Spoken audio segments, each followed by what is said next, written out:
सुप्रभात। मैं जगेंद्र राणा। समस्त साधनाओं का सार, समस्त साधनाओं का सार, यह हमारी आज की आध्यात्मिक विषय पर चर्चा। परमात्मा यहाँ है, परमात्मा अभी है, परमात्मा अपने में है, परमात्मा अपने हैं। मैं हूँ श्री भगवान का, मेरे हैं श्री भगवान। विश्वभर का कल्याण हो जाए, विश्वभर को परमात्मा तत्व की प्राप्ति हो जाए। सब साक्षात परमात्मा ही है। हे नाथ, मैं आपको भूलूं नहीं। वर्तमान समय में घरों में, समाज में जो अशांति, कलह, संघर्ष देखने में आ रहा है, उसका मूल कारण यही है कि लोग अपने अधिकार की मांग तो करते हैं पर अपने कर्तव्य का पालन नहीं करते। देने के भाव से समाज में एकता, प्रेम उत्पन्न होता है और लेने के भाव से संघर्ष उत्पन्न होता है। हम घर में रहने से नहीं फंसते, पर तो घर को अपना मानने से फंसते। मुक्ति वस्तु के त्याग से नहीं होती, प्रत्युत इच्छा के त्याग से होती है। जो होने वाला है वो होकर ही रहेगा और जो नहीं होने वाला है वो कभी नहीं होगा। फिर चिंता किस बात की। ये नियम भी ले लें कि कोई हमारे मन की बात पूरी ना करे तो भी हम नाराज नहीं होंगे। वस्तु के अभाव से दुख नहीं होता, तो वस्तु जरूर मिल जाए इस बात से दुख होता है। जैसा मैं चाहूँ वैसा हो जाए, ये इच्छा जब तक रहेगी तब तक शांति नहीं मिल सकती। सब कुछ परमात्मा ही है। ज्ञान किसी अभ्यास से पैदा नहीं होता। प्रत्युत्तर में वास्तव में जो है उसको वैसा यथार्थ जान लेने का नाम ज्ञान है। वासुदेव सर्वम, सब कुछ परमात्मा ही है।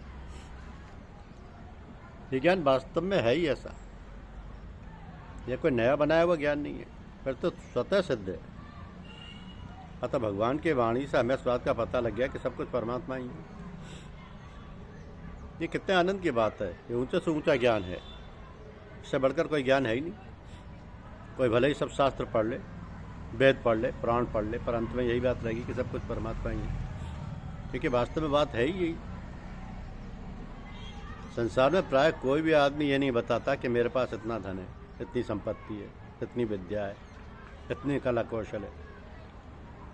परंतु भगवान ने ऊंचे से ऊंचे महात्मा के हृदय की गुप्त बात हमें सीधे शब्दों में बता दी कि सब कुछ परमात्मा ही है। इससे बढ़कर उसकी क्या कृपा होगी। मेरे मन की कामना है, यही बाधा है। धन, मान, बाग, जमीन, मकान आदि कई तरीके की कामनाएं हैं और मन में कामना यही है कि मेरे मन की बात पूरी हो जाए, मैं जैसे चाहूँ वैसा हो जाए। अगर इसकी जगह ये भाव हो जाए कि मेरे मन की ना होकर भगवान के मन की हो जाए अथवा संसार के मन की हो जाए, तो निहाल हो जाओगे। इसमें संदेह नहीं। भगवान के मन की बात पूरी हो जाए, यह कर्मयोग हो गया। मेरे मन की बात है ही नहीं, मन मेरा है ही नहीं, ये तो प्रकृति का है, यह ज्ञान योग हो गया। तो कल्याणकारी प्रवचन यह है कि संसार में एक आदमी पुण्यात्मा है, सदाचारी है और दुख पा रहा है, तथा एक आदमी पापात्मा है, दुराचारी है, सुख भोग रहा है। तब ये शंका हो जाया करती है कि इसमें ईश्वर ये न्याय कहाँ है। इसका समाधान ये है कि अब ये पुण्यात्मा जो दुख पा रहा है, ये पूर्व के किसी जन्म में किए हुए पाप का फल है, अभी किए हुए पुण्य का फल नहीं।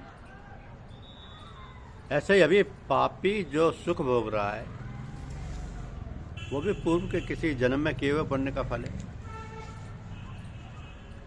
भगवान बुद्ध कहते हैं कि तुम्हारे दुख का कारण स्वयं तुम हो और दूसरे को सुख देने से तुम कभी सुख ना पा सकोगे।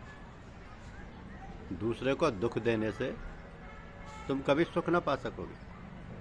हम इस संसार में नहीं रहेंगे, सामान्य जन ये नहीं जानते, और जो इसे जानते हैं उनके सारे कलह शांत हो जाते हैं।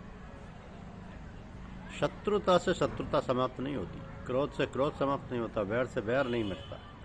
और जितना वैर बढ़ता जाता है उतना ही तुम अपने चारों तरफ अपने दुख, अपने हाथों दुख और नरक निर्मित करते चले जा रहे हो। दुख और नरक निर्मित करते चले जा रहे हो। तो जान लो कि परमात्मा यहाँ है, परमात्मा अभी है, परमात्मा अपने में है, और मैं हूँ श्री भगवान का। बस इसी में कल्याण। धन्यवाद। YouTube चैनल को लाइक और सब्सक्राइब अवश्य कीजिए। शुक्रिया।